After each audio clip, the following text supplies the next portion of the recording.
আপনার ব্র্যান্ড কেন আপনার সন্তান ব্যবহার করতে হবে? আপনার সন্তানকে একটা ব্র্যান্ড তৈরি করতে দেন। তার নিজের সত্তাটা নিজে বিকাশিত হোক।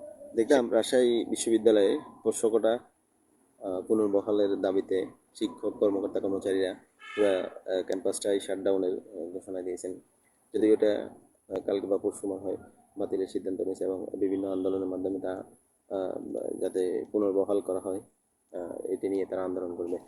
এটা আসলে বলতেও খারাপ লাগতেছে যে কত বড় একটা মানে নির্লজ্জ সিদ্ধান্তে তারা এই আন্দোলনটা করতেছে। বা এই যে 2024 সালের 5ই আগস্ট যে এই অভ্যুত্থানটা হলো, এটার শুরু কিন্তু হয়েছে এই কোটা আন্দোলনের বিরুদ্ধে আন্দোলনের মাধ্যমে।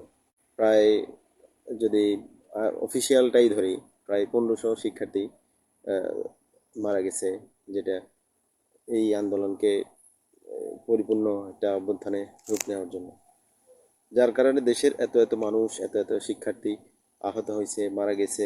এই একই সিদ্ধান্তে আবার এই বিশ্ববিদ্যালয়ের শিক্ষকরাই বা কর্মকর্তা কর্মচারীরাই চাচ্ছে ওই একই জিনিসই আবার ফিরে আসুক।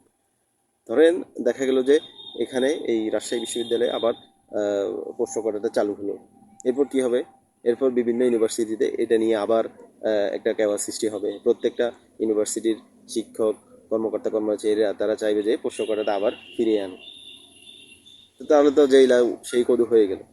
আপনি একটা দেশে এত বড় একটা অভ্যুত্থান হলো, এত বড় একটা ঘটনা ঘটলো, সেখান থেকে আমরা শিক্ষা না নিয়ে আবার আমরা কি করতেছি, আবার একই জিনিসটা পোষ্য কোটাটা নিয়ে আসতে চাচ্ছি। আর যে 10টা শর্তে পোষ্য কোটাটা পুনর্বহাল করতে চাচ্ছে রাজশাহী বিশ্ববিদ্যালয়, সেখানে দেখলাম যে শর্তগুলো আসলে যে আহামরি শর্ত তেমনও না, যে একদম এই শিক্ষক, কর্মকর্তা কর্মচারীদের সন্তানদের ক্ষেত্রে এটা খুবই যে ব্যবহার করবে তাও না। কিন্তু এই পোষ্যকোটা থাকবে কেন? কোটা জিনিসটাই আসলে মানে উঠাই দেওয়া দরকার। যেটা আহ, যেটা একটা বায়াসনেস কাজ করে আপনার। সেই বাংলাদেশ জন্মের পর থেকেই এই কোটা সেই কোটা, দেখা গেল যে এই আন্দোলনের আগে যে ইয়াটা ছিল, বিভিন্ন অ্যাপ্লিকেশন করার সময় সেখানে এই কোটা সেই কোটা 90-95% শুধু কোটাই চলে যায়। আপনি জেনারেল পিপলরা কি করবে? জেনারেল স্টুডেন্ট যারা আছে তারা তো কোনো সুযোগই পাবে না। যাই হোক, এটা পুরান কথা। এখন যেহেতু কোটা নেই এবং এই কোটার বিরুদ্ধে শিক্ষার্থীরা অনেক সোচ্চার, তাহলে এই প্রশাসনের উচিত বা পুরো বাংলাদেশে সবারই উচিত এই কোটাটাকে টোটালি ডিনাই করা। এই কোটাটা যেন বাংলাদেশে আর ফিরে না আসে, যেটার কারণে সবাই সোচ্চার হওয়া।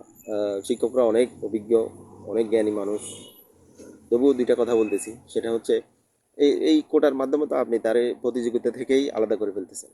আপনার সন্তান যে একটা রেসে থাকবে, তার মধ্যে দিয়ে একটা অদম্য ইচ্ছা থাকবে কোনো জিনিস পাওয়ার ক্ষেত্রে, যেটা আসলে বিশ্ববিদ্যালয়ে যারা পরীক্ষা দেয়, বিভিন্ন প্রতিযোগিতামূলক পরীক্ষায় যারা পরীক্ষা দেয়, যারা অংশগ্রহণ করে, তারাই বুঝতে পারে যে রেসে টিকে থাকা যে কত বড় একটা কঠিন কাজ।